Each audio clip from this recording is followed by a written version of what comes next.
Every headline says July was Toronto's best in 4 years, and that's true, but that's only because the last 4 years were some of the worst years on record. Prices are still falling, inventory is still ballooning, and sellers are still cutting prices to get deals done.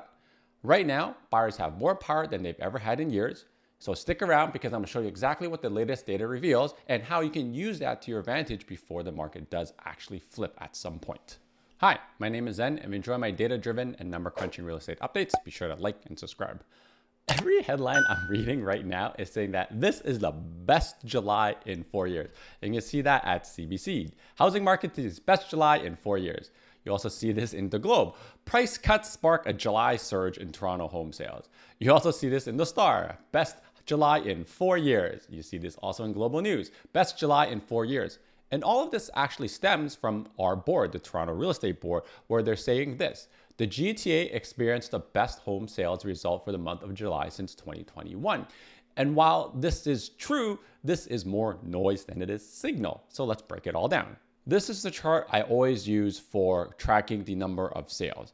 And you can see over here that the dotted white line is the 2025 line. So to say that we had the best July for sales, not prices, for sales, is like saying, hey, I am comparing the lows of the lows for the last few years onto this year. So of course it's going to look good because I've been saying in the past before, the last few years, we've had historic 2-decade lows. So to say that this is the best in 4 years, sure, it's true, but that's almost kind of just like exaggerating how much better it got because it just got like marginally better. So in the example of like, if you were going 100 kilometers on a highway, which is the regular market, you know, the pandemic was going like 150. We've been going like at 50. Maybe we're going at like 55 right now, right? So it's still not even close to where it normally should be. So let me zoom in on this chart to show you. The orange line, the blue line, and the purple line are basically the years we beat, which is 2022, 2023, and 2024. So 2025 is this white line. But do you see where the rest of the years are? They're here, they're here, they're here, they're here. To me, this just isn't a good look for our real estate board. It just looks like they're trying to peddle a narrative. And let me show you another chart that I normally use to track sales. And this is the historic sales in July. So right now we are saying, hey, we have 10% increase from last year. So yes, we did go up in this little box from last year, 10%. But look at where the average has been. This orange line, we're still below the average. The last 10 years have been this yellow line here. There's still a really big gap from over here. Do you see what I mean? Like, yes, things are better, but things are better than here, here, and here. That's it. We should normally be around here. And this is why I want to put this video together because yes, things are marginally better, but they're not that much better that we're saying best in 4 years. It's a little bit grasping at straws if you ask me. And the other reason why I think we're actually having the worst year inclusive of 2024, 2023, and 2022 is because when we look at the market, we want to look at the number of sales, meaning how many people are confident in buying and selling in the market.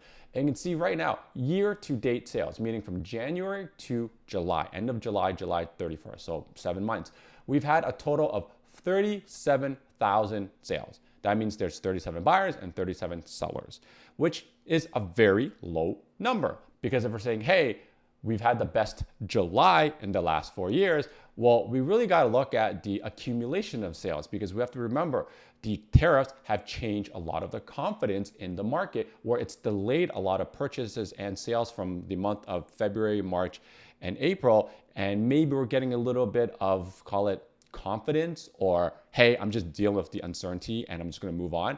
That's maybe why we're getting a little bit more sales. But if we look at it as an aggregate as a whole from January to July, we're at 37 sales.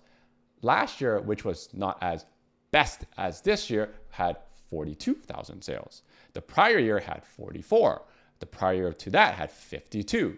So to say that this one isolated month of July was the best in 4 years, yeah, we're really grasping at straws here. This year is worse than the last 3 years as an aggregate. I'm not looking at just a month. I'm looking at the entire year. Now, 2021 was crazy. We had 80,000. And I always come back to the fact that the last normal year was 2019.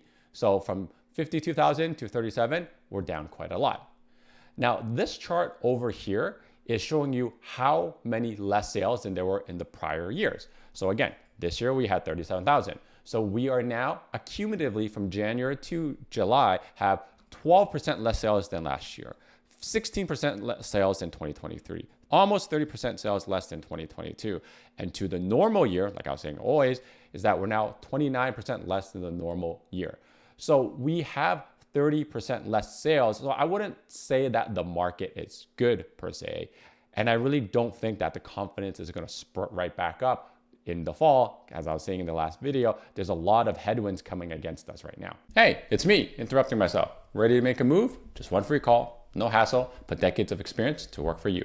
Another thing that kind of just like irks the little nerd in me who's very like data centric and data driven, just that I've always said you can manipulate the numbers to say whatever story you have, and I can see that with my own board. So in their press release, they're saying that July home sales increased month over month compared to June 2025. And I study these numbers like every single month. So when I read that, I'm like, I don't think this is true. I'm like, unless I've been using the wrong data. So I had to like go fact check them. So this is actually the board's data that they release every single month. And you can see over here, this is the July release. And I'm looking here, I'm like, okay, you got 6,100 sales. Okay, that's what I have. Then I go into the June stats over here and resume. I'm like, 62. June looks higher than July. I'm like, am I crazy? Then I really had to double check that what they wrote. They put on a seasonally adjusted basis. So what that basically means in a non-nerd term is that they are adjusting for the fluctuations that we get every single month in like spring market versus summer market so that it's a more comparable when you look at it. But to me, I'm looking at them like, dude, that's really grasping at straws, right? Like it really is not. Like to make it say that June was better than the July, to put it seasonally adjusted, I think really grasping at straws right now. So that's kind of why in this video, I really want to just look at the actual numbers and tell you what's going on, and things aren't as rosy as what the headlines are saying. So let's actually look at the numbers and understand what they are saying. So you can see from last month, prices are down about 5%, which is normal because I've always said in the months of April, May, June, usually that's when all the larger detached homes do sell. So it pulls the average up. So to see the summer months come down is very normal. But we have to look at the year-over-year change to see how much of a difference it made from last year. And you can see that we're actually down from last year 5%. Which is a substantial amount, and I'll show you a bit later. Now, in regards to the sales, what you can actually see and what a lot of headlines are saying is, hey, sales are up 12% from last year, which is very true. But I really want to emphasize that we saw very little sales at the start of the spring because of the uncertainty of the tariffs. So some of those sales kind of led into the month of July and June. So we had a stronger than normal June and July than what we normally get relative to the seasonality. And this is why when you look at the year as a whole, even though June and July are a little bit stronger, we still had less sales than the last 4 years. Now, in regards to new listings, it dropping down from last month is normal because usually people delist or they don't list in the summertime, but we're still more listings, new listings than last year. Same with unsold inventory. So we're still 21% more unsold inventory than last year. And when you see months of inventory dropping from month to month, that's also normal because as people delist, there's less properties that have actually stayed on the market unsold because they don't keep it there for the summer. But from last year, we're still up by 10%. So all in all, when I look at this, I get red for prices and everything else being green, meaning inventory is increasing. It tells me the market is not as good as last year. And this is what I'm saying. The tariffs have had a really big impact on the market because of the uncertainty that it's caused. Now, in regards to pricing and why I'm saying that this year has been really bad, to show you some more context, this is the average price of the entire area of GTA, includes condos and freeholds. And I was saying last year in Q4 2024, it actually looked like things were getting better. But then, we had the tariffs. And you can see that very vividly right here, where this is January of this year, where we had a year-over-year increase. So 2025 January was better than 2024 January by 1%. It means that year-over-year it was better. But then once the tariffs came in, we got a ton of uncertainty. And you can see that we are now 6 months of year-over-year decreases that we haven't seen in a very long time, which means that the market is coming down. because you have lower prices in February, March, April, May, June, July, and the number keeps getting steeper and steeper.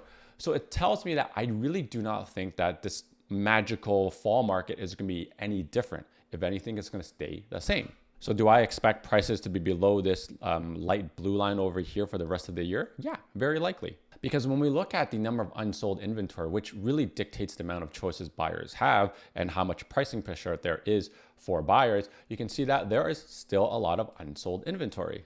And one of the reasons why I actually do think that there are higher sales now is that there are more sellers who are actually adjusting to what the buyers are willing to pay for it, which means that sellers are adjusting their price downwards if they need to sell, because the buyers right now are rewarded by waiting instead of submitting an offer because there's so many choices.